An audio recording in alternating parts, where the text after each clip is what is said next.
శాస్త్రం కంఠస్థ భూషణం. మన శాస్త్రమే మన కంఠభూషణంగా ఉంటుండాలి. The sacred text Shastra is a necklace to our neck. ఇంతకంటే గొప్ప అలంకారం మనకి ఏం కావాలి? What more ornaments you need? Satyam భూషణస్య And కంఠం సత్యస్య Bhushanam. it is the truth that is the decoration to the neck.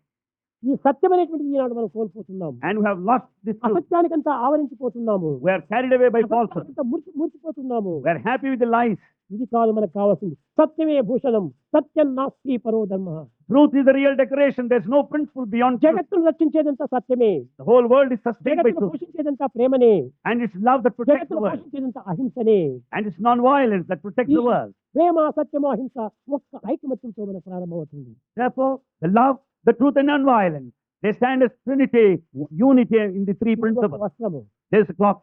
ఇది ఏ విధంగా వస్త్రమైంది? How is it made? అనేక దారముల చేత వస్త్రమైంది. Because of the yarn threads there. అనేక దారములు చేరినప్పుడు ఎంత భద్రంగా ఉంటుంది. Yarn closely interwoven is so strong.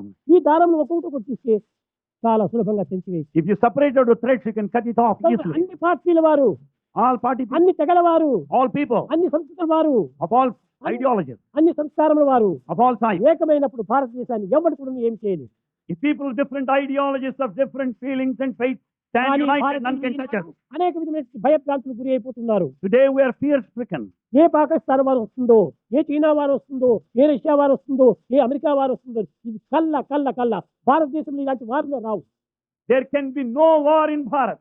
No Pakistan or China can ever attack the sacred land Bharat. అందరూ ఒక్కటైనప్పుడు భారతదేశం అందరూ పరిగెత్తిపోతారు. In fact, when we stand united, we can run fast and protect the ఈనాడు నా country. ఉద్దేశం ఏంటి? అన్ని పార్టీల వారు వ్యక్తిగతమైన దేశాన్ని దూరం పెట్టి ఏకం కావాలి. Bhagavan advises people of different parties to stand united. అప్పుడే మన భారతదేశం దివ్యమైనటువంటి ఒక శక్తిని పొందుతుంది. And Bharat will stand as a divine land. ఈ యొక్క శక్తివంతమైనటువంటి ఒక ఇది త్వరలోనే ఏర్పడుతుంది. The divine power latent is going to be recognized soon.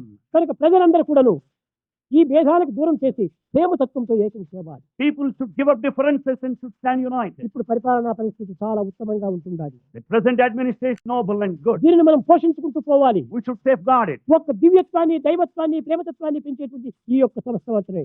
Therefore, the divinity and love are supported by such institutions. అనవసరమైనటువంటి యొక్క లౌకికమైన, భౌతికమైన, అనిత్యమైన, అశాశ్వతమైనటువంటి యొక్క అభివృద్ధుల కోసం పాటుపడేటువంటి సంస్థలు ఎన్నో ఉన్నాయి. There are many institutions that work for temporary, fleeting, momentary pleasure. వైజ్ఞానికులంతా అణోరణీయాన్ Mahato మహీయాన్ అన్నారు. Scientists say that the smallest is small and the biggest is big.